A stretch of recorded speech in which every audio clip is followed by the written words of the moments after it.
She kept them busy. She taught them how to knit. This kept their hands busy, but they could still talk. It was still hard for them to talk about their mother. Helga was able to piece together some history. Carol Jax, who liked to be called CC, was 14 and her sister Sassy was 12. They both took after their mother, who was tall and slender.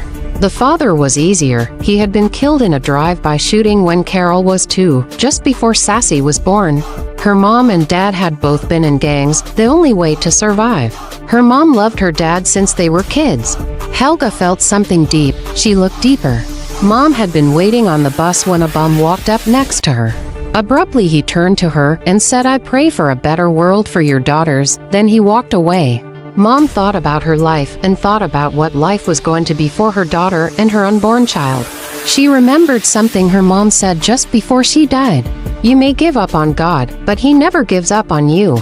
She started praying on that bus ride for any way to get out of the desperate cycle she was in, her eyes filling with tears. She was going to tell Jack that they needed to leave. That night about 10 o'clock a machine gun fired on their apartment. Then another. It lasted for hours, the screaming, the baby crying, and that awful sound of bullets hitting flesh, hitting the walls.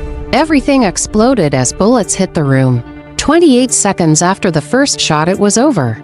The night grew deadly silent, then the scream of tires in a fast getaway.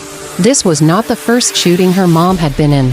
She reached for me to check on me first, then turned to check on my dad. He was obviously dead. Her mom went to turn away and she realized the backpack was full. She knew he sometimes carried stuff for some of the bigger dealers. She grabbed it and ran. They had worked out a get out of town in a hurry plan. The first step was to get to the railroads.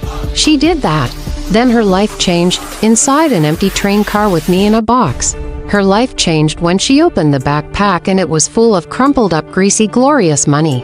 Most of this was so clear in her mind. Helga picked up all of the details mentally when CC had only said our daddy died in a drive-by shooting and my mom left.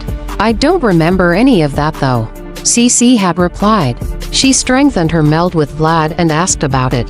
He didn't know. They talked about school, what subjects they liked, and other trivial things. Vlad and Helga melded with 34 when the girls were asleep.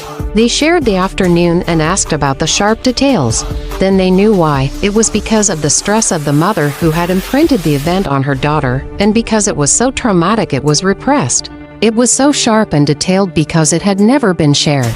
They also knew if they went deep enough, Sassy would have some residue. Watch out for the next episode of Sassy, and don't miss out on the ongoing offer.